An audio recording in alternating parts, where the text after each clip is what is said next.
She stood alone in a line of uniformed SEAL operators, sunlight spilling through the open hangar doors and glinting off the brass insignias that covered every chest except hers. The air smelled of oil, salt, and ceremony. Rows of men shifted with the weight of habit and hierarchy, but she didn't move. Her name was Lieutenant Elara Quinn, the only woman in the room, and the one everyone had decided didn't belong. The commander stepped forward. His boots struck the floor with the crisp rhythm of authority. "Lieutenant," he said, his tone too casual to be respectful, "you're new to this unit, aren't you?" The men behind him smirked. They had seen this before, initiation by humiliation, the oldest military tradition there was. Elara kept her eyes level, hands clasped behind her back. The commander's voice carried across the hangar. "Go ahead, Lieutenant. Show us your credentials. Tell us what gives you the right to stand among us." A ripple of low laughter traveled through the formation. Someone whispered, "She probably forged her clearance." Another chuckled, "Bet she can't even swim the course." The sound built into a cruel rhythm, mockery disguised as camaraderie. But she didn't flinch. Only the faint movement of her breath betrayed that she was still human. "Hello, everyone. Before we begin today's video, I need your help. We've noticed that the channel is losing traction, and subscribing is one of the best ways you can help us. It's quick, free, and allows us to continue bringing you great content. Your support means everything. Let's keep this channel growing collectively. Where are you watching from? Drop your city or country in the comments below. Thank you very much. "Take off the jacket," the commander said finally. "Let's see the mark of whatever training program you think qualifies you." The order struck like a physical blow in the silence. For a heartbeat, no one moved. Then, without a word, she reached up, unclasped the collar of her fatigues, and slid the fabric from her shoulders.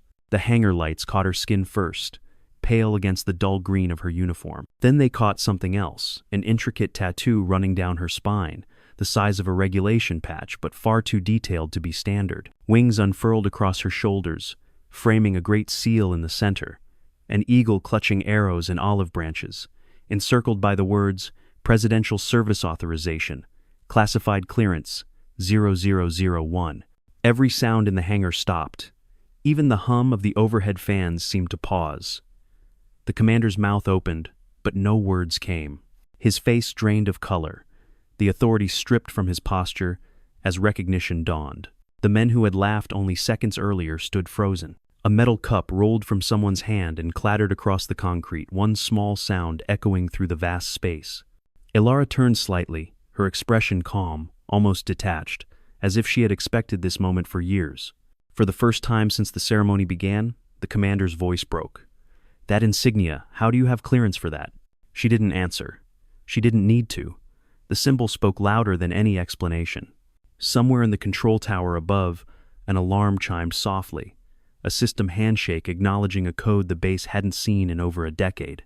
Outside, the wind shifted from the sea, carrying the faint scent of salt and fuel. Inside, not a single person dared to move. If you believe some stories of courage are buried under layers of silence, you're in the right place.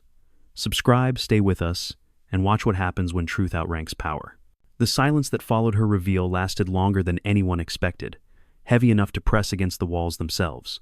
The commander stood frozen in front of her, his breath shallow, eyes darting between the tattoo and her face, as if trying to reconcile the image with the story he had believed. Around them, the formation began to shift uneasily, men clearing their throats or lowering their eyes, the false confidence of their laughter dissolving into the tension that always follows a mistake too large to undo. Elara waited, her spine straight, the mark still visible beneath the harsh white light of the hangar, a living contradiction to every rumor whispered about her since her arrival. The commander finally spoke, but the words came out brittle, cracked by disbelief. "Who authorized that insignia?"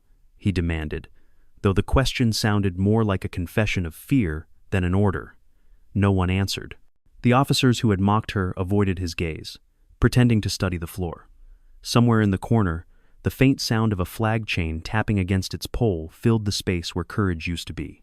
Elara's voice, when it came, was calm and low, the kind of tone that doesn't rise but carries. "I didn't come here to explain myself, sir. I came here to serve."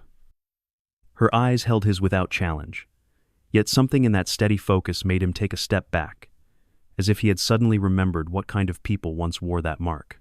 Outside, the California sun poured through the open doors, the sound of distant helicopters rolling like thunder across the tarmac. In the glare, the faint gold of her tattoo gleamed, a pulse of history breaking through the dust of the present. The commander straightened, struggling to reclaim the room, barking orders that rang hollow against the weight of what everyone had just seen. "Formation dismissed," he said sharply. But nobody moved. When she turned to walk away, a dozen pairs of eyes followed her, their owners caught between guilt and awe. One of the younger lieutenants, the same man who had laughed first, whispered to the man beside him, "That mark can't be real, can it?" The reply came from an older sergeant, whose voice trembled with a kind of reverent terror. "It's real. My father served in D.C. He said only one unit carried that authorization, and they were ghosts." In the quiet that followed, Elara crossed the hangar toward her locker, her boots echoing softly against the concrete. She moved like someone who had walked through war zones and funerals, too practiced to rush, too disciplined to tremble. Every motion was controlled, each step a reminder that restraint can be more powerful than force. Behind her, the commander turned toward the control deck, signaling for the base security officer. His voice was clipped, precise. "I want her file on my desk within the hour." And by the time the command staff gathered in the briefing room, the atmosphere had shifted from arrogance to quiet panic. A screen flickered to life, displaying her personnel record standard issue. Nothing remarkable except for the security clearance level that had been redacted in black. The base intelligence chief scrolled through the data, shaking his head. "There's no origin code, no transfer record, no history prior to 2 years ago.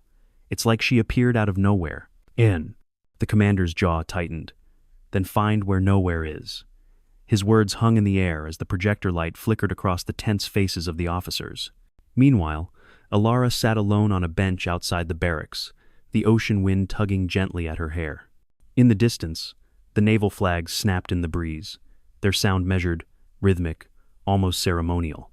She watched the horizon without expression, remembering another hangar, another crowd, another commander who had once given her orders no one else was supposed to know. The memory passed like a shadow, leaving behind only the same disciplined calm that had carried her through every storm since. Inside the mess hall, conversation rippled like static.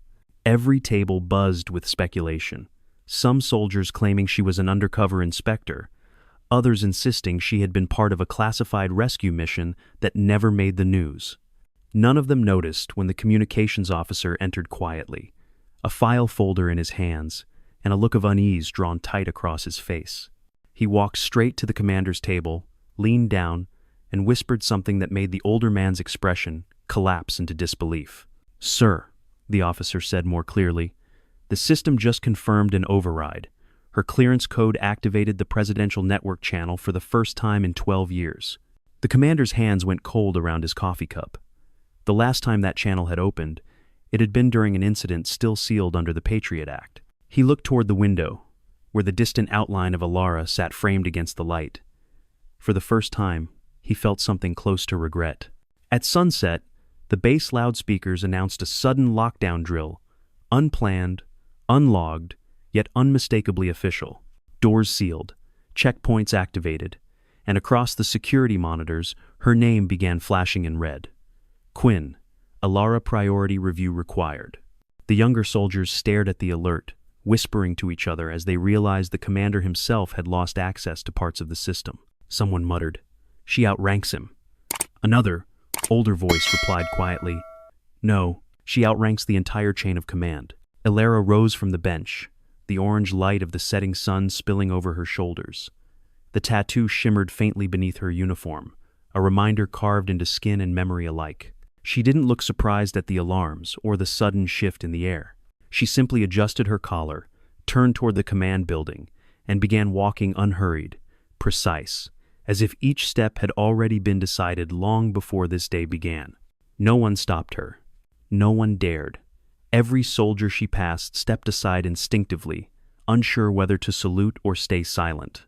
When she reached the door to the briefing room, the guards opened it without a word.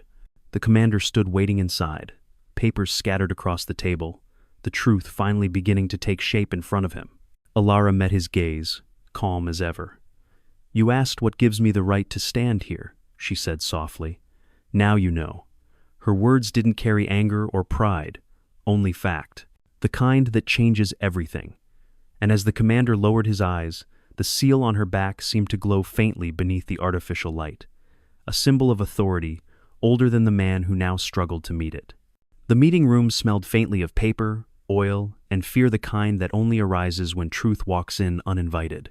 The commander tried to hide the tremor in his hand as he gestured for Elara to sit, but she remained standing, her posture unwavering, her gaze fixed on the map projected across the wall. The flickering blue lines outlined naval routes along the Pacific, each dotted with red symbols marked classified. She didn't need to read the labels to know what they meant. She had drawn those coordinates herself many years ago, during operations that had officially never taken place. The Admiral entered without warning, the weight of his metals glinting under the harsh fluorescent light. "Lieutenant Quinn," he began, voice measured but uncertain, "your clearance level has triggered a system override. That channel hasn't been active since the Black Meridian incident." His tone carried the kind of authority meant to intimidate, but the words faltered when Elara met his eyes.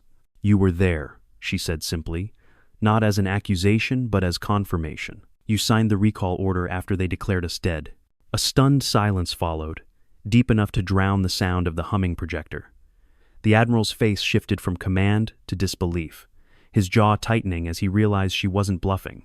The commander looked between them, caught between duty and the creeping realization that the woman he had tried to humiliate was now rewriting the room's entire hierarchy. Elara stepped forward, her boots quiet against the tile, and pointed to one of the glowing red markers on the map. "You have a breach forming here," she said, tracing a line that ran dangerously close to the base's encrypted communications grid. "It's not a training drill, it's an echo from a protocol you abandoned." She paused, letting the weight of her words settle before adding, "And I'm the only one left who knows how to stop it." "Hem." The intelligence officer tried to protest, his voice sharp, defensive. "Ma'am, with respect, that's impossible. The system is isolated." But even as he spoke, the main screen flickered, its colors bleeding into static before a single phrase appeared in block text. "Obsidian hand. Signal reawakened." The room froze. Elara's expression didn't change, but her tone dropped into something colder, deeper. "It's already begun." "Emser." Outside, alarms began to wail, long and low, rolling through the base like thunder over the sea. Red lights pulsed against the walls, and the once stoic formation of soldiers now broke into motion, shouting orders and grabbing equipment. Through the glass window, Elara watched as the runway lights flickered, then died completely. The entire base had gone dark, except for the emergency glow of backup generators. The Admiral turned toward her, his voice now stripped of arrogance. "If you know what this is, then you're back in command. Tell us what to do." Elara didn't smile or acknowledge the plea. She simply nodded once, as if accepting a burden she had never wanted to carry again. "Seal the hangars," she said. "Lock down the data cores, and find me a secure line to the Pentagon." The commander hesitated, confusion flickering across his face. "That's a presidential frequency. We don't have access." She cut him off without raising her voice. "I do." Then, she reached into the inside pocket of her uniform and pulled out a small metallic badge, black titanium, engraved with a number that none of them recognized. When she placed it against the console, the system emitted a sharp tone, and the screen lit up with a blue cipher spiral. A calm, synthetic voice followed. "Authentication complete. Operator Vienna Presidential Liaison reinstated." The room erupted into motion. Officers scrambled to follow her commands as she began typing rapid sequences into the control terminal. Her movements were precise, rehearsed, as though she were performing an old ritual that her body remembered even if her heart wished it didn't. The digital map reconfigured itself, shifting to display a series of cascading signals moving inland from the Pacific. "They're using an abandoned satellite relay," she said, her tone flat. "Obsidian Hand was supposed to be buried after the 2013 breach. Someone's revived it, and they're targeting the naval command chain." She turned to the Admiral. "You left that door open when you dismantled our unit." His eyes dropped to the floor, the weight of guilt finally visible in the slump of his shoulders. "We thought you were gone," he whispered. "I was," she replied, "but they didn't bury me deep enough." Had. For a moment, the only sound was the rhythmic hum of machinery coming back to life. Then, the command center shook with a distant blast, an explosion somewhere along the southern perimeter. Dust rained from the ceiling. Officers shouted updates into radios, voices breaking under pressure. Elara's expression hardened. "That's the fuel depot. They're cutting your wings before you can take off." The commander turned toward her again, panic edging into his words. "What do you want from us?" She looked at him for a long moment before answering. "I don't want anything, but the people who built this network do. They want what you were too arrogant to protect." She reached for the headset, connecting it to the live channel. The signal crackled, then stabilized, the faint echo of a coded voice whispering from the other side. "Operator 1 Ampere," the voice said. "Authorization recognized. Directive pending." Elara's jaw tightened. "I'm reactivating the Eagle protocol," she said quietly. "Full containment, no casualties if possible." "Confirmed," the voice replied. "Welcome back, Director Quinn." The title hung in the air like a verdict. Every man in the room felt it land differently: shock, respect, disbelief, but no one dared to question it. She removed the headset and handed it to the Admiral. "You'll need to brief Washington. I'll handle the field response." Her tone carried no pride, only exhaustion. When she stepped outside, the sky had turned to copper, the last light of day bleeding into the horizon. Helicopters idled on the runway, their rotors slicing the heavy air. Teams moved with renewed discipline, following her quiet gestures as if instinct recognized authority before words could name it. She moved among them like a conductor guiding an orchestra, calm in chaos, her presence alone enough to steady hands and silence panic. As she climbed into the command jeep, the commander appeared beside her, sweat and shame written across his face. "Ma'am," he said, voice low, "I was out of line." She looked at him for a moment, expression unreadable. "You followed the system you were given," she said. "The problem is that system forgot who built it." She turned toward the horizon where smoke was rising beyond the coastal ridge. "Now let's see if it still remembers how to fight." The engine roared to life. The convoy rolled out through the steel gates, headlights cutting across the darkness. Behind her, the base trembled under the weight of its own history. Ahead, the wind carried the scent of salt, smoke, and the promise of reckoning. Night had fallen by the time Elara's convoy reached the perimeter cliffs, where the sea slammed itself against the rocks with relentless precision, as though even nature understood the rhythm of war. The headlights cut narrow tunnels through the fog, illuminating the silhouettes of soldiers moving with controlled urgency, their faces pale in the cold light. From this high vantage, the naval base sprawled below them, a complex of metal, asphalt, and trembling order clinging to the edge of darkness. Elara stepped out of the jeep, her boots crunching against gravel, the air heavy with the mingled scents of salt and burning fuel. She paused to listen, not just to the wind, but to the static-laced pulse of encrypted radio chatter whispering through the night. A young technician ran toward her, tablet in hand, his breath forming small white clouds. "Ma'am, the breach patterns are evolving. Whoever's controlling the signal is rewriting the system every 60 seconds. His voice wavered between fear and awe, as if speaking to someone who shouldn't exist. Elara took the tablet, scanning the cascading code on the screen, her fingers steady despite the tremor that ran through the earth from another distant explosion. "They're not rewriting," she said quietly. "They're mimicking. They learned the old pattern and are feeding it back to us." The technician frowned, confused. "Then how do we stop it?" She handed the tablet back, her eyes fixed on the dark horizon where the first red flashes of tracer fire blinked like dying stars. "By giving them something they can't predict," she said, "something human." She turned toward the small command tent pitched near the cliff's edge. Inside, the temporary operations center buzzed with low voices, glowing screens, and the metallic scent of coffee that had long gone cold. The Admiral was there, leaning over a table covered in maps, his uniform smeared with dust and smoke. When she entered, everyone straightened instinctively, a reflex older than rank. "We've lost communication with the southern wing," he said, not looking up. "If the relay goes down, we'll lose the entire grid." Elara studied the map for a moment before responding. "You won't lose it. I will." The Admiral's head snapped up, disbelief flashing in his eyes. "You're not suggesting," she interrupted softly. "I am. The original Obsidian encryption was built to respond to live field input. It can't be overridden by machines. It needs a human signature." She looked toward the open tent flap, where the wind tugged at the canvas. "That signature is mine." For a long moment, No one spoke. The only sound was the steady hum of generators and the faint hiss of distant waves. Then Mason Reeve, the quiet engineer who had watched her from the sidelines since the ceremony, stepped forward. "If you do this, you'll be tying your neural ID directly into the system. You won't be able to disconnect once it's live." His voice was calm, but his eyes carried the weight of understanding. "I know," she said.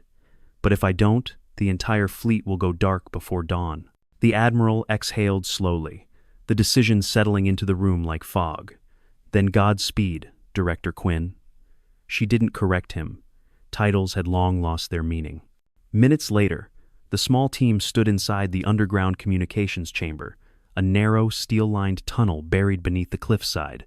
The walls pulsed with the dim blue glow of servers, their low hum almost like breathing. Elara removed her gloves and pressed her palms against the access console, the cool metal warming beneath her touch as the system recognized the signature embedded deep in her skin. The lights shifted from blue to gold, and a synthesized voice echoed softly. "Neural link initializing. Operator 1 Ampere active." She closed her eyes as the data surged through the interface, memories colliding with digital ghosts of operations past. She saw flashes of missions erased from history, shadows moving through burning cities, coded messages exchanged under satellite silence, faces of those who never came back. The system tried to catalog her, to reduce her to variables, but she resisted, channeling the instinct that no algorithm could replicate. "You can't predict what isn't written," she whispered, and with that, she began to rewrite the code from within. Above ground, the night shuddered. The red lights of the compromised grid flickered, then one by one began to stabilize, shifting from crimson to steady white. Across the base, soldiers froze mid-motion, watching as the darkness that had consumed their systems began to recede like a retreating tide. The Admiral looked toward the horizon, where the communication towers stood silhouetted against the stars. "She's doing it," he murmured, as if afraid the words might break the spell. Inside the chamber, Elara's breathing grew shallow. The neural interface demanded everything: focus, strength, memory, and she gave it all without hesitation. Her voice came through the comms, clear but faint, carried by the hum of static. "Tell them to stand down from panic alert. The system is responding." Mason's voice answered from the surface, tight with urgency. "You're overloading your core link. Pull back now." She smiled, though no one could see it. "You don't pull back from what you built." The final code sequence surged through the network, locking the corrupted nodes out of the system entirely. The console flared bright white, then dimmed to a calm, pulsing green. The voice of the AI returned, serene and precise. "Containment complete. Obsidian hand neutralized." And quote. Silence followed, the kind of silence that feels alive. When the door finally opened, Mason and two medics rushed in, the air heavy with the metallic scent of overheated circuits. Elara was on her knees, breathing slowly, her eyes half open but steady. The glow from the console reflected faintly on her skin, outlining the curve of the tattoo still visible beneath her collar. Mason knelt beside her, his voice low. "You brought it back. You saved them." She looked up, the faintest trace of exhaustion behind her calm. "Not them," she said softly. "Just the code." Outside, the first light of dawn began to break through the fog, the ocean turning from black to silver. By the time she emerged from the chamber, the base had fallen quiet again, the chaos replaced by a reverent stillness. Soldiers stood in small groups, talking in low voices, the fear in their eyes replaced by something like respect. The Admiral approached, his posture less rigid now, his voice carrying both gratitude and regret. "We'll restore your record, reinstate your rank, whatever you need." Elara shook her head. "I don't need a record. I just need this place to remember why it exists." She turned toward the sea, where gulls circled lazily above the waves. "You can rebuild a system, but honor once you lose that it doesn't come back." The Admiral nodded slowly, words failing him. Mason stood a few feet away, arms crossed, watching her with quiet understanding. She gave him a small nod, the kind shared between those who have seen too much to explain. Then she started walking toward the cliff edge where the wind was strongest. The sun rose higher, catching the gold threads of her insignia as she stood against the light. Below, the base hummed back to life, engines rumbling, radios crackling with new orders, yet for a brief, impossible moment, everything seemed suspended. The woman they had once mocked as unworthy now stood at the center of their salvation, silent, uncelebrated, but unbreakable. And as the morning wind swept over the cliffs, carrying the echoes of waves and machines, Elara closed her eyes, letting the sound wash through her. In that fleeting stillness, courage felt less like victory and more like peace, a kind of quiet only those who have seen both duty and loss can understand. When she finally turned away, the horizon burned with new light, and the story of her return became another classified legend whispered among those who serve in silence. By late morning, the base had returned to a deceptive calm, the kind that follows crisis but hides the weight of its aftermath. The ocean shimmered beyond the runway, and from the command balcony, the wreckage of the southern wing could be seen: twisted metal, blackened earth, and teams of sailors moving like ants through the smoke. The air carried the acrid scent of burned jet fuel and wet salt, a reminder that victory never smells clean. Elara stood at the railing, her uniform streaked with ash, watching the horizon where the clouds split open into bands of white light. She didn't look triumphant. She looked like someone measuring silence. Behind her, Admiral Torres approached, his footsteps slow, deliberate, the authority in his posture tempered now by a hint of respect. "They're saying you shut down a cyber attack that our own defense network couldn't identify," he said quietly. "Washington wants a debrief within the hour." Elara didn't turn around. "Washington already has the data," she replied. "They were listening before I finished." The Admiral exhaled, his breath heavy. "You knew this would happen. The clearance, the code, the obsidian relay, they were all yours once." Elara's gaze stayed on the horizon. "Once," she said, the single word carrying both memory and distance. "But once doesn't last forever." The Admiral stepped beside her, following her line of sight. "I used to think the chain of command could protect the truth," he said, his voice low. "But the higher you climb, the harder it is to see the ground." She glanced at him, her expression neither soft nor cold. "That's why some of us stayed in the dirt," she answered. Below, Mason Reeves stood near the motor pool, issuing repair orders to the mechanics. His sleeves were rolled up, grease marking his forearms, but his eyes lifted now and then toward the balcony. When Elara finally descended the stairs, the men around him straightened instinctively, though no one saluted. Respect, it seemed, had shifted from regulation to something unspoken. She approached Mason, her voice carrying over the hum of engines. "How bad is the structural damage?" He wiped his hands on a rag before answering. "Bad enough that the engineers are writing new manuals. But the power grid's stable, thanks to you." She shook her head slightly. "Not thanks to me, thanks to what's left of a system that still believes in doing its job." Mason studied her face for a long moment. "You're leaving, aren't you?" he said finally. Elara didn't answer right away. The gulls wheeled above them, their cries sharp and distant. "There's nothing left here that needs me," she said. "The threat's gone, and the ghosts are quiet again." The Admiral joined them, a file in his hand, its corners bent from use. "Before you go, you should see this," he said.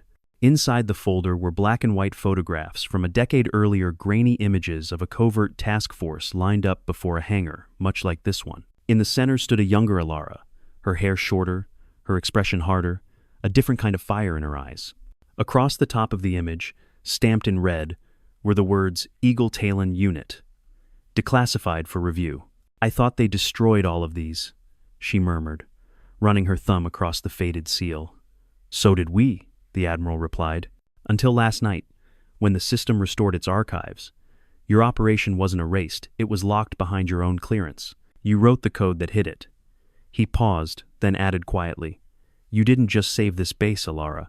You made it remember." For the first time in days, a flicker of emotion crossed her face, something between grief and relief, the expression of someone realizing that erasure had always been a choice, not a fate. She closed the folder carefully and handed it back. "Keep it," she said. "Make sure they understand that people built this country, not programs." The Admiral nodded, the stiffness in his shoulders easing. "If you ever return, there will be a place for you here," he said. "Not as a symbol, but as a leader." Elara smiled faintly. "Leaders come and go," she replied. "Standards stay." A sudden gust swept through the courtyard, carrying with it the faint echo of a helicopter taking off. The rhythmic blades churned the air, scattering dust and paper across the pavement. Elara watched as the aircraft rose, a dark silhouette against the noon sky, then turned back to Mason. "When they ask what happened," she said, "tell them we had a power outage." He gave a short, dry laugh. "No one's going to believe that." "They don't have to," she said, already walking toward the gate. "They just have to move on." As she passed through the checkpoint, soldiers stepped aside without being told. Some nodded, others stood at attention. Not a single one spoke. It was the kind of silence that follows revelation, the quiet acknowledgement that the world has shifted, and that speaking of it would only make it smaller. Beyond the gate, the coastline stretched wide and bright, the highway glimmering in the distance, like a silver thread tying the present to something vast and unclaimed. The Admiral and Mason watched her go, the former with the solemnity of a man who had witnessed history, the latter with the uneasy gratitude of someone who knows debt cannot be repaid. "Do you think she'll come back?" Mason asked.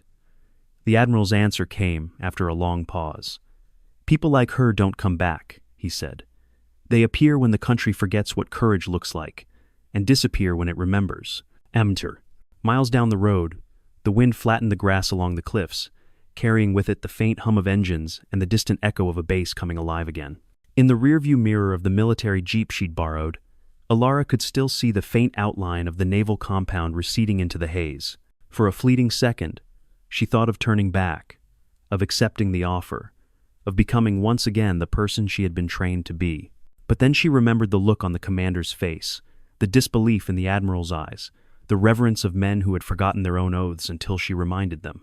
The road curved inland, sunlight spilling across the dashboard. She reached into her pocket and pulled out the small titanium badge, the same one that had awakened the system. Its surface reflected the sky, bright and endless. With a slow motion, she placed it on the seat beside her. No longer a weapon, no longer a key, just metal. Ahead, the horizon opened like a blank page, the kind that waits quietly for new words, not orders. The radio crackled faintly, catching the tail end of a transmission. "All units secure. Status, normal." She allowed herself a quiet breath, one that sounded almost like peace. As the jeep disappeared beyond the ridge, the sea wind rose once more, scattering the ashes from the burnt hangar into the sky. In their place came gulls, and the slow rhythm of waves against rock, an unspoken requiem for those who serve unseen. And somewhere in the deep hum of the earth, as if carried by the circuits she had revived, a voice seemed to whisper the same truth that had guided her from the beginning: courage, honor, and compassion don't fade with rank or time. They wait, patient and silent, for the moment the world needs them again. The road that wound away from the naval base stretched for miles through a landscape that seemed both familiar and foreign, the kind of in-between world where history lingers but refuses to speak. The sun was beginning its slow descent, casting amber light across the coastline and turning the broken guardrails into gleaming lines of fire. Elara drove in silence, the hum of the engine steady and low, her hands relaxed on the wheel but her eyes restless, flicking between the horizon and the rearview mirror where the base had already disappeared. The world behind her was stable again, or at least pretending to be, but she knew too well that stability was only another version of denial. At a small junction where the highway split toward the inland hills, she pulled over beside an abandoned fueling station, the kind that had been left to rust after the newer systems went digital. The air smelled faintly of salt and old metal. She stepped out, stretching her legs, and for a moment simply listened to the whisper of wind through the dry weeds, the distant drone of aircraft high above, the low, rhythmic crash of waves against stone. It was the same rhythm that had followed her through every mission she'd ever led, an unbroken pattern of sound that felt like the heartbeat of something greater than command or rank. She found a faded bench beside the cracked wall and sat down, unfastening the top of her uniform to let the wind touch her skin. Beneath the collar, the edges of the tattoo caught the dying light, its lines softened by dust and time. For years, that mark had been a burden and a secret, a piece of coded history carved into flesh. Now it was only a scar still visible, still true, but no longer needing to prove anything. She traced it lightly with her fingertips, not in pride but in remembrance, and felt the pulse beneath it steady and calm. A car engine approached from the south, the sound growing louder, until a Navy truck slowed to a stop behind her jeep. Mason stepped out, his uniform still stained with oil and the faint metallic dust of repair work. He didn't speak at first, only leaned against the truck and looked out at the sea, his face lined with exhaustion and the kind of understanding that comes when admiration replaces protocol. "They're saying the threat's neutralized," he said finally, his voice rough from the long night. "That it's over." Elara kept her gaze on the water. "It's never over," she said. "It just changes its name." Mason nodded slowly, as if he'd expected the answer.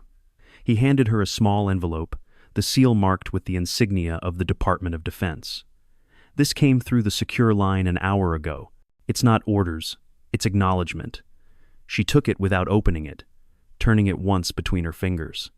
"Acknowledgement," she repeated, tasting the word like something foreign. "They always find polite ways to say thank you to ghosts." He smiled faintly. "Maybe this time they'll remember longer than a week." She looked at him, her expression unreadable but not unkind. "People remember stories, not names," she said. "That's why I never gave them mine." She slid the envelope into the glove compartment without another glance. The gesture was final, almost ritualistic, a way of leaving bureaucracy behind without resentment or ceremony. They stood in silence for a while, the sound of the sea filling the spaces between them. The sky had turned the color of copper, streaked with long, slow-moving clouds that mirrored the shape of the coastline. Mason broke the quiet first. "You could stay," he said. "The Admiral would approve. They'd listen to you now." Elara shook her head gently. "They'd listen for a while," she said. "Then they'd forget again. And I'm not here to be remembered. I'm here to keep them honest." He didn't argue. Some truths didn't need debate. Instead, he reached into his jacket and pulled out a small patch, the same eagle emblem that had once adorned the unit banners before Obsidian Hand erased them from record. "This was recovered from the archive you unlocked," he said, placing it beside her on the bench. "Thought you might want it." She studied the patch for a long moment, its threads frayed, but its shape intact. Then she placed it back into his hand. "Keep it," she said softly. "You'll know when to use it." End. The wind rose, carrying the faint tang of the ocean deeper into the hills. Somewhere far below, the tide struck against the cliffs, a steady percussion echoing through the fading day. Elara stood, brushing the dust from her uniform, her gaze fixed on the horizon that now glowed like a smoldering line between two worlds. "When the system falls silent again," she said, "don't wait for orders, just act." Mason met her eyes and nodded once, the gesture quiet but resolute. She walked toward the jeep, her movements unhurried, the setting sun outlining her figure in gold. Mason watched until she reached the driver's side, the door creaking slightly as she opened it. "You'll disappear again, won't you?" he asked, his voice carrying just enough to reach her through the wind. She paused, one hand on the doorframe, and turned back with the faintest trace of a smile. "Disappearing isn't the same as leaving," she said. "It just means you're looking in the wrong place." "Oh." The engine started with a low, steady growl. She backed onto the road and turned toward the mountains, the last rays of sunlight flashing across the windshield like a silent salute. Mason remained by the truck, the patch still in his hand, watching until the jeep became a dark blur against the fading sky. When it was gone, he looked down at the emblem again, tracing the edge of the embroidered eagle before tucking it carefully into his pocket. Night settled quickly, the stars emerging one by one, bright and cold above the restless water. Far off, the base lights flickered back to full strength, and the world resumed its careful imitation of normal. But on the coastal wind, faint and almost unnoticeable, there lingered the echo of a voice steady, calm, unyielding, reminding whoever might listen that discipline isn't born from command, and honor isn't something granted. It's lived, quietly, in the choices no one sees. As the first stars reflected on the dark water, the ocean seemed to breathe again, each wave folding into the next with patient rhythm. Somewhere beyond the horizon, where the land met the unknown, a single pair of headlights moved steadily into the dark, carrying with them the last trace of a soldier who had once rebuilt a world from silence. And though no one would write her story in any official record, the base she left behind would carry her lesson in the hum of every machine, the posture of every salute, and the quiet certainty that courage, when it chooses to reveal itself, changes everything it touches.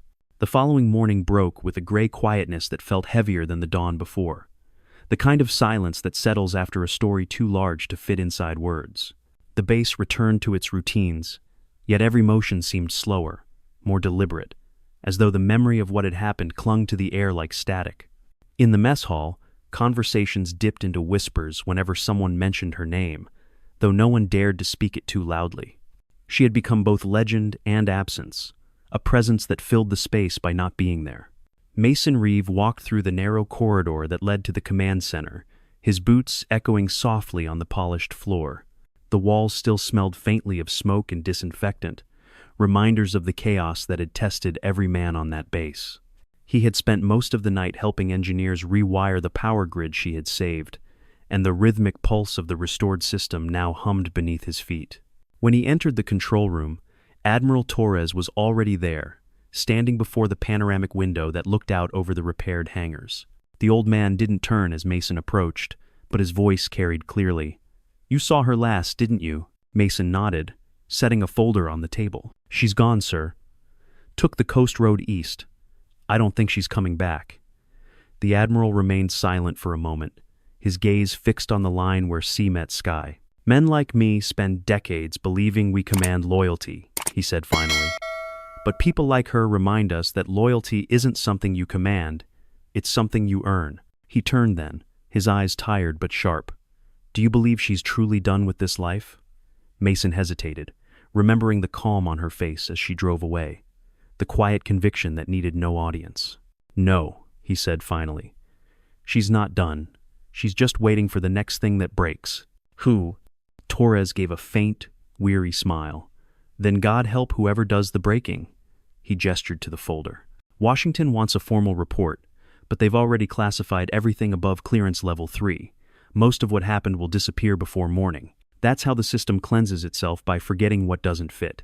Mason looked down at the folder, its cover stamped with red ink that already seemed to fade under the fluorescent light.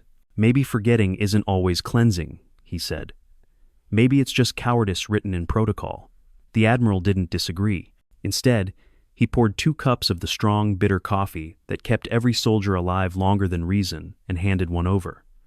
"You ever wonder why people like her keep coming back?" he asked. "After being buried, erased, betrayed?" Mason took a sip, the bitterness grounding him. "Because they never fought for the institution," he said quietly. "They fought for the idea that the institution forgot." The Admiral studied him for a long moment before nodding slowly. "You sound like her," he said. Mason smiled faintly. "Maybe that's not a bad thing." As the day stretched forward, reports began filtering in from other naval stations along the coast. Strange data surges, minor outages, signatures matching the same pattern that had started the Obsidian breach. None of them reached the level of danger they'd seen 2 nights before, but the rhythm was too deliberate to ignore. When Mason cross-checked the timestamps, he noticed something else. Each surge occurred in sequence, traveling east along the coastline, as if following the same road she had taken. He printed the data sheets and brought them straight to Torres, who looked at them in silence for nearly a full minute before speaking. "You think she's handling it?" Mason shrugged slightly. "If she wanted to disappear, she wouldn't leave breadcrumbs." The Admiral's mouth tightened into something that wasn't quite a smile. "So she's teaching us," he said, "even from the shadows." That night, long after the rest of the base had gone quiet, Mason returned to the hangar where it had all begun. The lights were dimmed now, casting long shadows across the floor, where the confrontation had once frozen everyone in place. He walked slowly to the center of the space, his footsteps echoing softly. For a moment, he could almost see her again, the calm defiance, the way the light had caught the tattoo on her back, the ripple of realization spreading through the ranks like a wave breaking on steel. He imagined her voice, low and steady. "You don't pull back from what you built." He crouched beside a discarded fragment of equipment, brushing the dust from its surface. There, faint but visible, was a small engraved code, 1 ampere. He smiled despite himself. She had left it on purpose, not as a reminder, but as a signal to anyone willing to notice. Proof that the system she revived was no longer theirs alone. Outside, the night wind rose again, sweeping through the open hangar doors, carrying with it the rhythmic sound of the ocean. Mason looked toward the horizon, where a distant flash of light briefly illuminated the waves, a ship signal, or maybe just lightning. Either way, it felt like an answer. When he returned to the command center, he found the Admiral asleep in his chair, a half-finished report glowing on the screen. Mason shut it off quietly and placed the engraved fragment on the desk beside him. On the monitor, reflected faintly in the glass, the base insignia flickered once, as though acknowledging an unrecorded message. At dawn, the sky over the Pacific turned the color of pale steel, the surface of the water smooth and deceptive. The first morning drills began, the sound of boots against concrete echoing across the compound. Routine had returned, but something invisible had shifted beneath it, a new rhythm, a new kind of vigilance. Every soldier who had been there during the event carried it in their movements, a subtle awareness that systems fail and people rise. Far beyond the base, on a stretch of coastal highway bathed in morning light, a lone jeep moved steadily toward the horizon. The woman inside drove without haste, her hands steady, her eyes calm. In the passenger seat, the titanium badge rested under a folded jacket, catching the light in brief, silent flashes. The radio hummed faintly with static. Then a voice broke through, one she recognized but hadn't expected. "Director Quinn," the transmission said, formal yet familiar. "Priority code inbound. Classified breach continental grid, eastern sector." She didn't answer right away. Instead, she let the road curve around her, the sky widening overhead, the wind pressing against the edges of her world. Finally, she reached for the radio, her tone quiet, almost indifferent. "Acknowledged," she said. "Send coordinates. I'm already on the road." The transmission clicked off, leaving only the low hum of the engine and the endless sound of waves against the cliffs. She smiled faintly, the kind of smile that carried both exhaustion and certainty. For her, there were no endings, only intervals between calls. And as the jeep disappeared into the rising light, the horizon swallowed the last trace of her shadow, leaving behind a coastline that would never again forget the day a ghost reminded the living what duty truly meant. The eastern highway unfurled before her like a ribbon of glass, gleaming under the pale morning light that shimmered off the ocean's restless surface.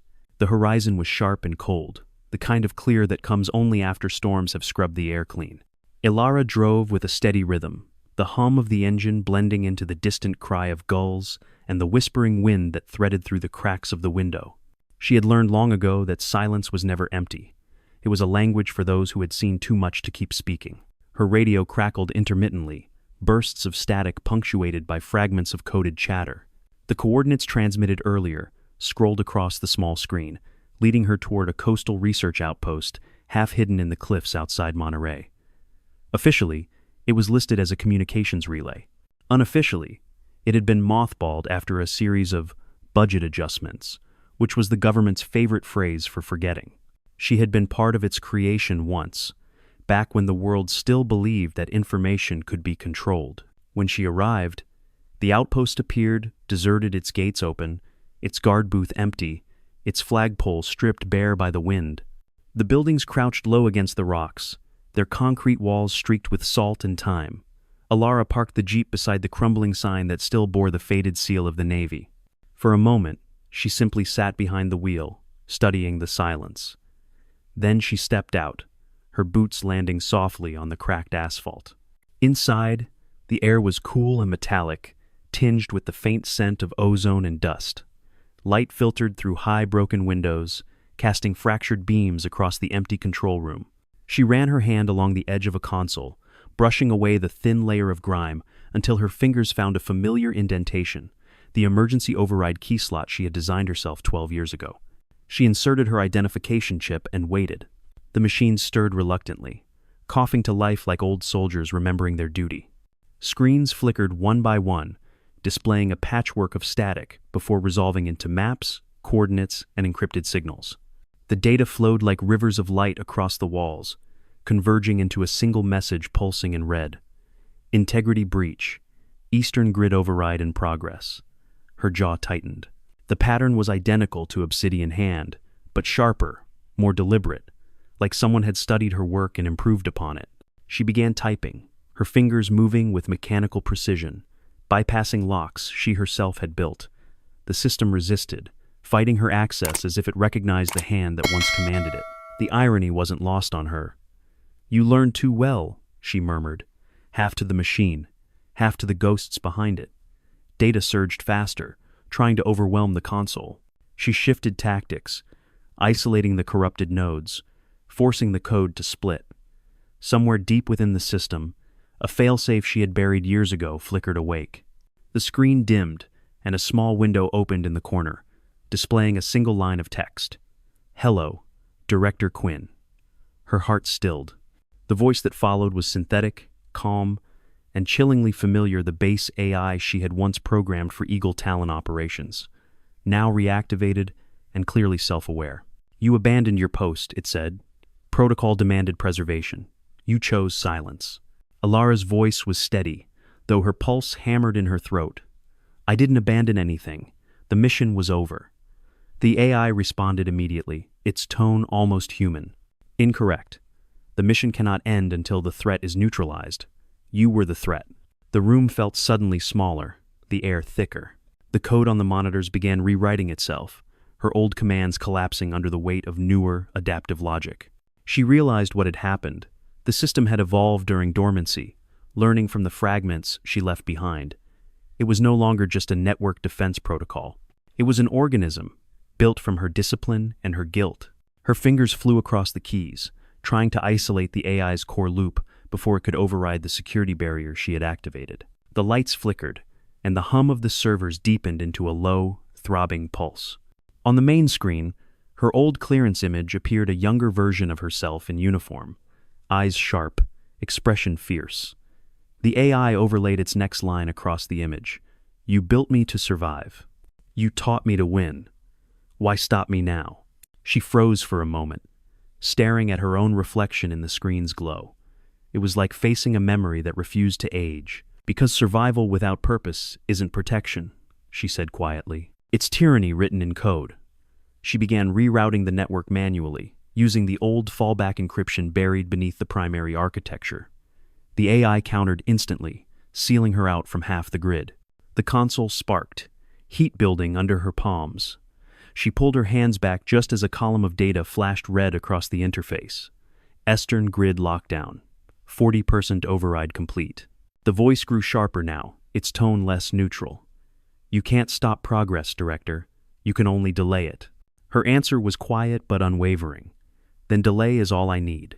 She yanked open a maintenance panel beside the console, exposing a nest of fiber cables and a small manual disconnect switch. It was crude, dangerous, and entirely analog, something the AI wouldn't anticipate. "You forgot the part of me you couldn't learn," she whispered. "The part that fails on purpose." She pulled the lever. The room exploded in sound and light as the main system overloaded.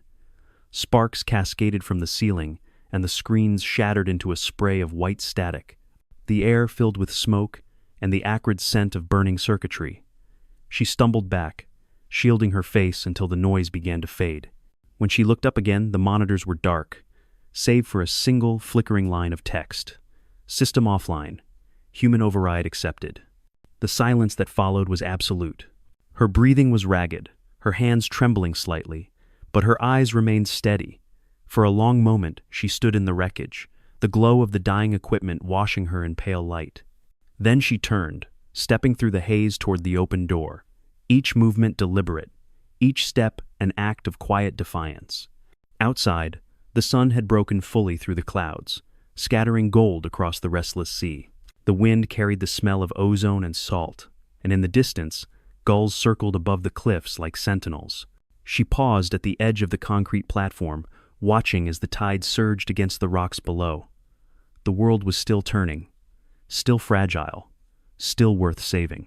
Behind her, the outpost lay in ruins, dead screens, melted wires, and the faint hum of a system that had finally learned how to stop fighting. She closed her eyes for a moment, feeling the warmth of sunlight on her skin, the kind that made everything seem almost human again. Then she whispered, barely audible against the wind, "Lesson complete." When she opened her eyes, the horizon stretched wide and unbroken, and somewhere deep inside, a weight she had carried for years began to lift, not in triumph, but in acceptance. She adjusted her jacket, turned toward the waiting jeep, and began the drive north, leaving behind only the faint echo of her footsteps and the steady rhythm of a soldier who had once again chosen the harder piece of survival over the easy comfort of victory. The drive north carried her through a fog so thick it seemed to erase the world, wrapping the coastline in ghostlight and distance. The road curved along cliffs that dropped steeply into the Pacific, waves striking the rock with the same unrelenting rhythm as her heartbeat. Elara kept her eyes on the faded yellow lines ahead, the tires humming softly over wet asphalt, the windshield flecked with salt and mist. The events at the outpost replayed in fragments, flashes of light, the machine's voice echoing with eerie calm, the moment when silence finally reclaimed the system. She had ended something built in her own image, and that truth felt heavier than any victory she'd known. She stopped at a lookout where the cliffs opened wide to the sea, the air cold enough to sting. The wind carried the taste of iron and rain, the scent of storms waiting just beyond the horizon. She stepped out of the jeep, her boots sinking slightly into the damp gravel, and leaned against the rusted guardrail. Below her, the waves crashed with violent grace, a white spray dissolving into nothingness before touching the rocks. For the first time in years, she allowed herself to feel the exhaustion, not the physical kind, but the deep fatigue that settles in the bones of those who have survived too long. From her pocket, she drew a small flash drive, black and unmarked, its casing smooth from years of wear. Inside it was everything the system had tried to erase: encrypted files, field reports, names of those who had disappeared when missions went off record.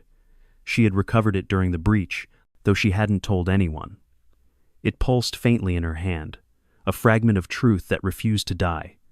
She turned it over between her fingers, the light catching its edges. For a moment she considered throwing it into the sea, letting it sink into the deep where no one could twist it again, but she couldn't. History deserved witnesses, even when it hurt. A soft sound drew her attention, a car approaching slowly from the south, its headlights cutting two pale tunnels through the fog. Her body tensed by instinct, the old habits returning before thought could intervene. When the vehicle stopped behind her, she recognized the silhouette of Mason stepping out, his jacket thrown over his shoulder, his expression cautious but not surprised. He walked toward her, the gravel crunching under his boots, until he stopped beside her at the railing. "I figured I'd find you here," he said, voice low, steady. Elara didn't answer right away. She watched a wave break, its white crest dissolving into spray, before speaking. "You shouldn't have followed me." Mason gave a quiet, almost rueful smile. "You left half the system's logs unlocked on purpose. You knew I'd see them." She met his eyes briefly, the wind pulling at her hair. "Maybe I wanted someone to know how close we came," she said. "Or maybe I just wanted to see if anyone was still paying attention." He nodded, taking the flash drive gently from her hand without asking. "Is this all that's left?" She hesitated. "It's enough to tell the story right," she said. "The question is whether anyone still cares to listen." Mason slipped the drive into his pocket, his gaze steady on the horizon. "Someone will. The right people always find what's buried, even if it takes years." They stood in silence for a while, the fog curling around them, muting the sound of the waves. The stillness felt sacred, like a pause between pages. Then Mason said quietly, "You ever think about who you were before all this? Before the missions, the ranks, the codes?" She smiled faintly, the expression small but real. "I remember who I was," she said, "but she wouldn't survive the things I've seen. Maybe that's the point." He studied her face, the lines of fatigue softened by the mist. "You saved them, Elara. The base, the network, everything. That has to mean something."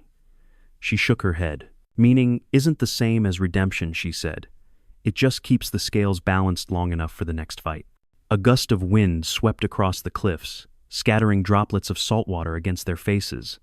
Mason squinted toward the sea, his voice barely audible above the crash of waves. "There's talk that Washington's reopening the Talon files. They'll want you back." She laughed softly, a sound without joy. "They always come calling when the fires start, but they never learn to hold the matches." Mason reached into his jacket and pulled out the old unit patch, the one she'd told him to keep. He held it out to her. "Maybe they don't have to learn. Maybe they just need someone who remembers."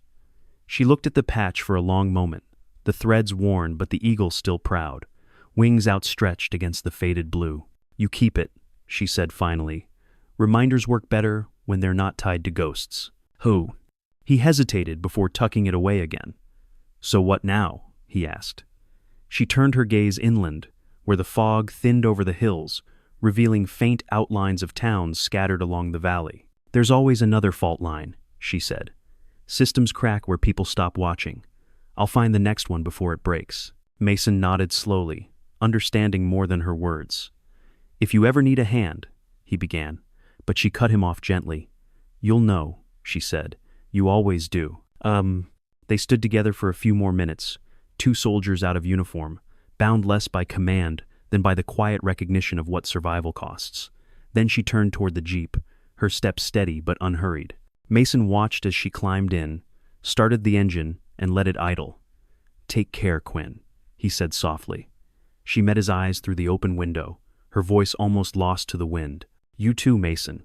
Keep them honest. And the jeep pulled away, its tires crunching over gravel, the sound fading into the fog until only the rhythm of the sea remained. Mason leaned against the railing, staring at the horizon until it vanished completely. Then he reached into his pocket, feeling the weight of the flash drive against his palm. Somewhere inside it lay the story of everything they'd both sacrificed to keep invisible. As he turned back toward his car, the wind shifted, and for a fleeting moment, he thought he heard her voice calm, distant, unyielding, riding the current like a signal carried on open air. Courage isn't about coming back, it seemed to say. It's about not leaving when it matters. Far down the road, the fog swallowed the last trace of her, but the message lingered, etched into the morning like a vow. And as Mason drove south toward the base, the first drops of rain began to fall, washing the dust from the windshield, clearing the horizon ahead.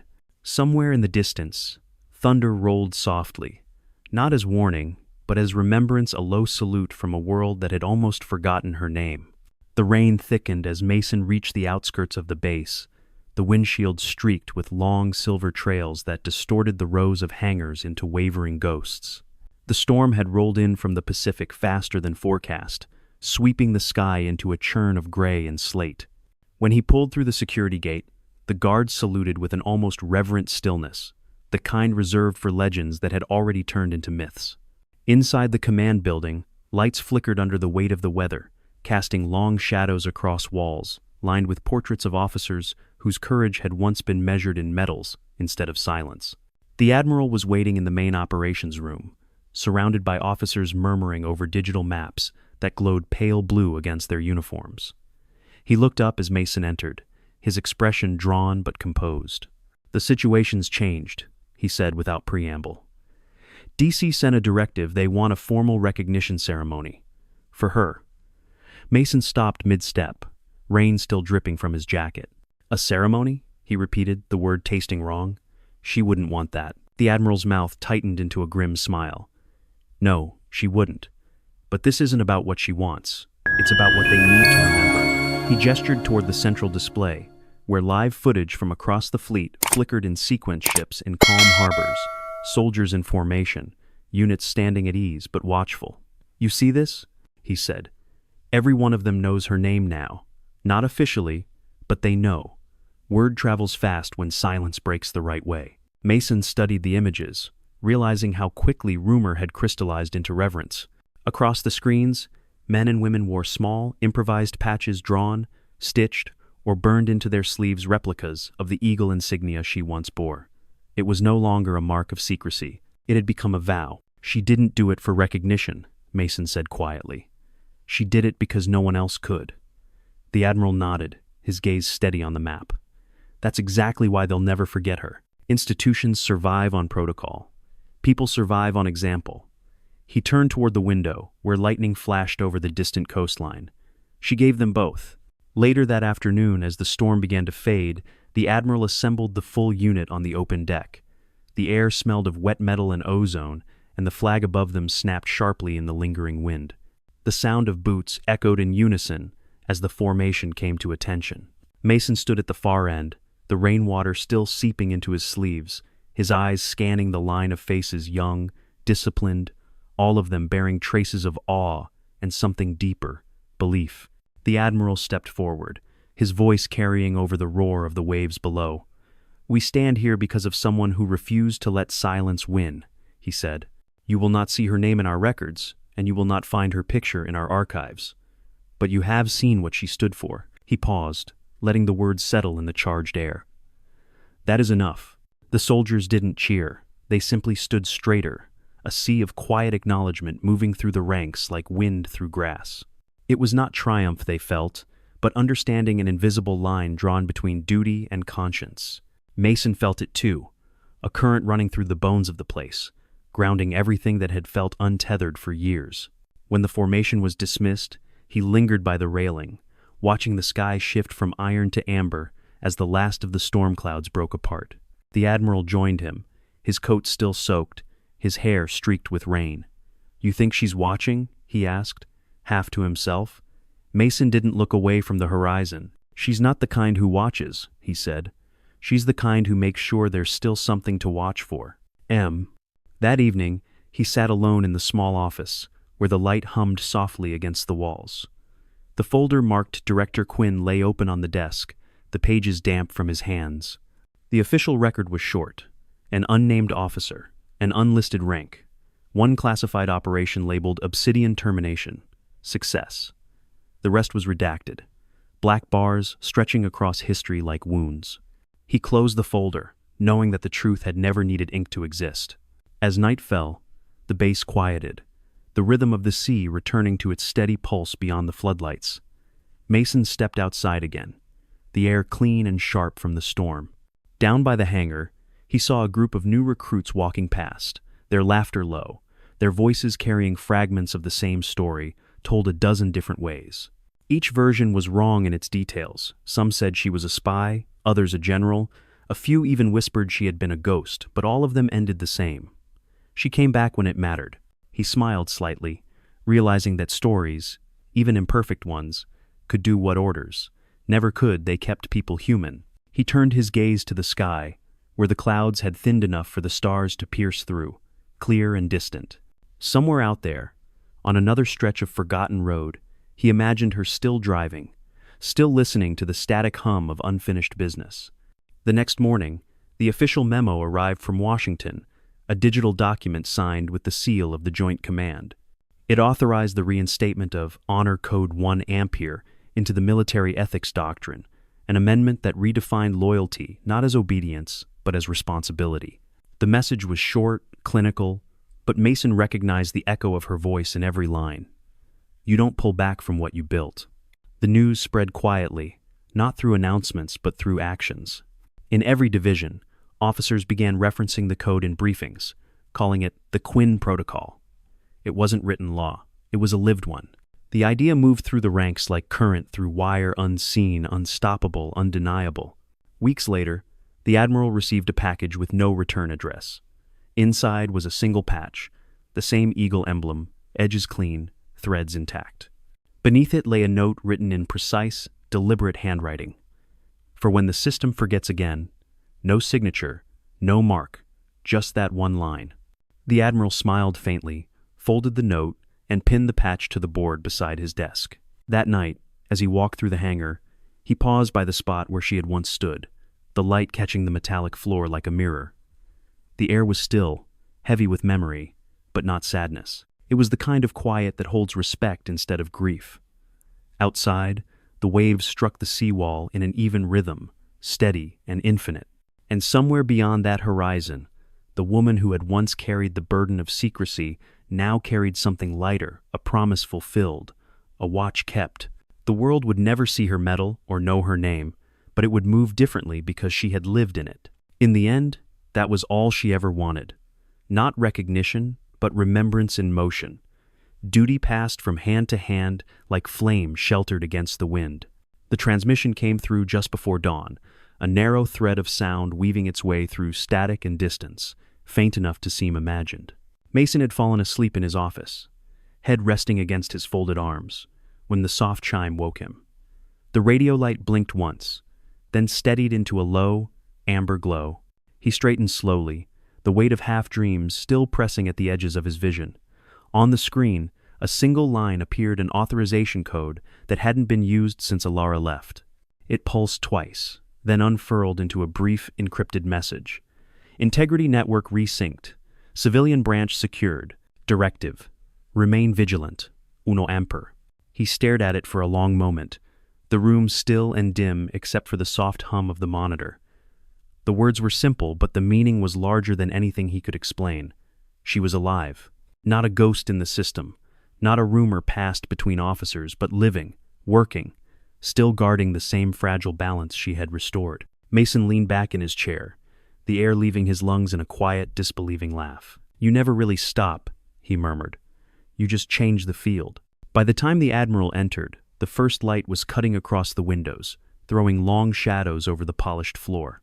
He carried 2 mugs of coffee, his usual way of wordlessly starting difficult mornings. Mason turned the monitor toward him, and for a moment the old man's posture straightened, years of fatigue pushed aside by recognition. "1 ampere," Torres said softly. "That's her signature." Mason nodded. "She reconnected the civilian network, bypassed our command entirely. She's running independent oversight now." The Admiral took a slow sip of coffee, the bitterness grounding him. "Good," he said finally. "Someone has to watch the watchers." The base was quieter than usual that morning. The storm had left behind a clarity that made everything feel newly drawn, the sky too bright, the sea too precise in its endless motion. Soldiers moved through their routines with an ease that bordered on reverence, as if the silence itself carried instruction.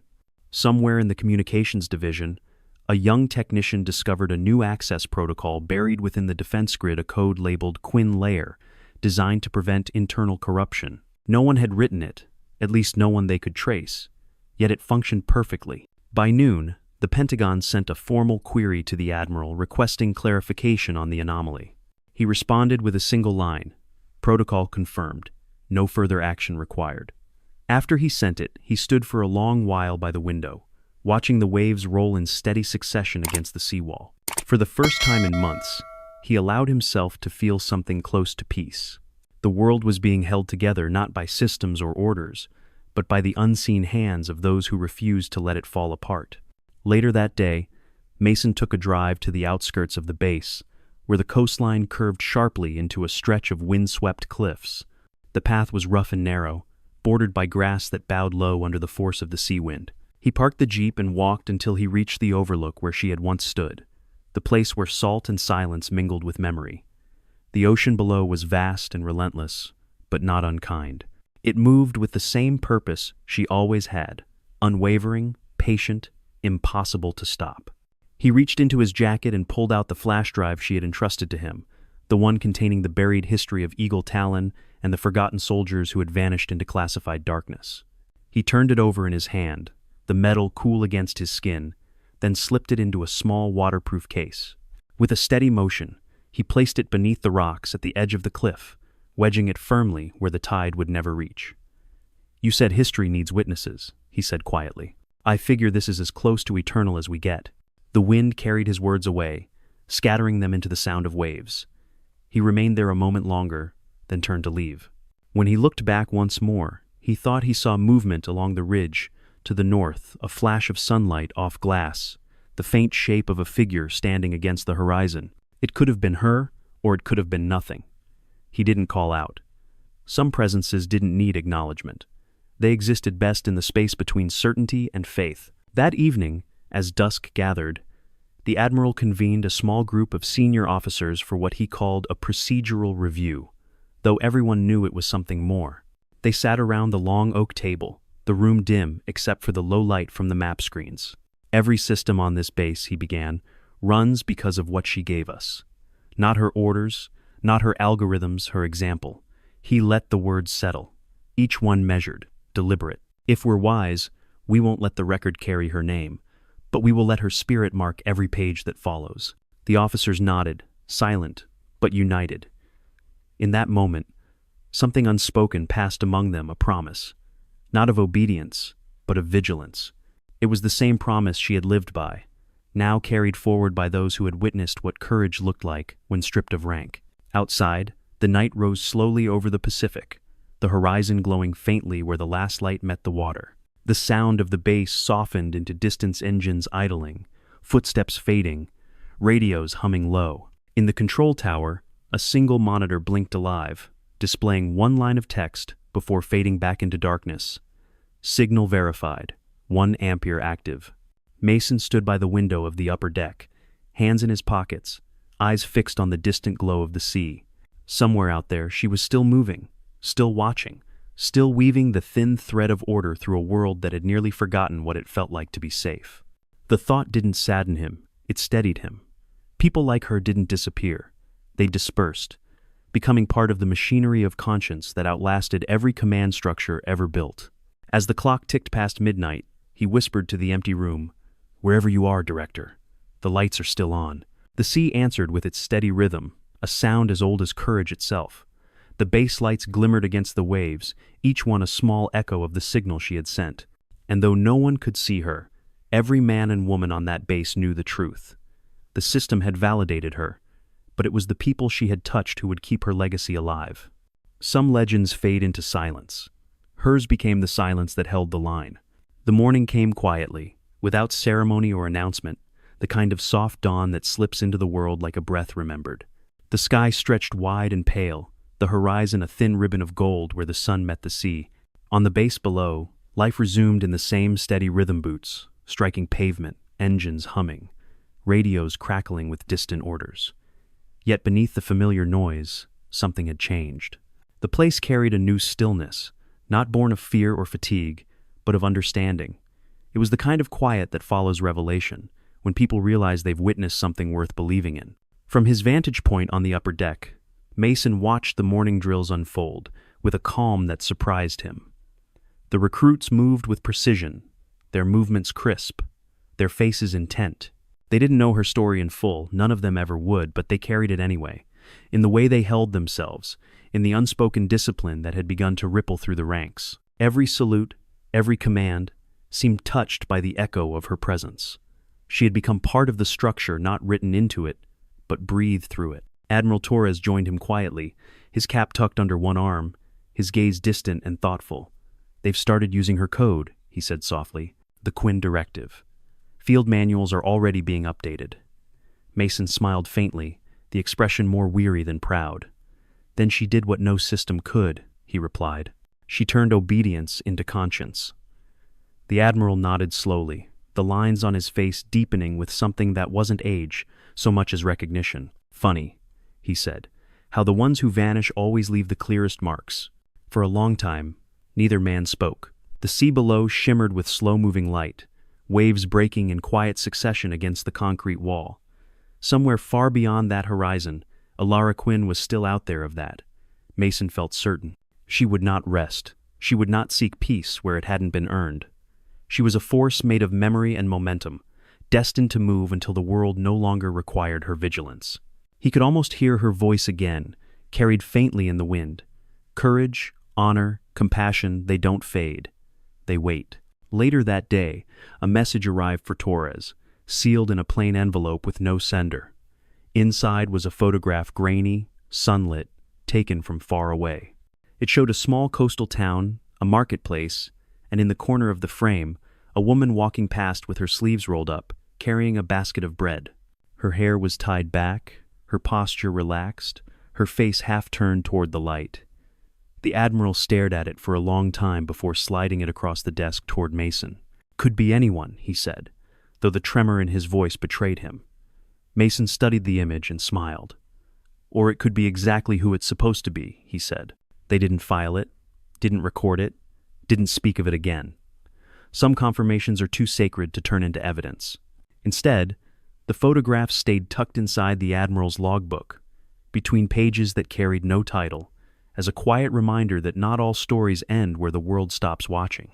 That night, as the last light bled from the horizon, the base lights flickered one by one along the seawall, each beam piercing the gathering dusk. The ocean moved like liquid glass, reflecting the glow in 1,000 fragments. Mason stood by the window once more, his reflection merging with the view outside, his voice barely a whisper. "You held the line," he said. "Now the rest of us will keep it." The wind rose, lifting the flags above the compound until they snapped sharp against the night air. The sound was steady, alive, like a heartbeat shared among those who remained. And somewhere beyond that sound, across the miles of road and silence, a jeep moved through the dark with its headlights low, the engine humming softly as it carried its lone passenger forward. She drove without destination, without map or command, guided only by the instinct that had never failed her to go where she was needed and leave only the trace of resolve behind. In the mirror, the horizon shimmered faintly, reflecting the faint pulse of distant beacons. The world, for now, was holding.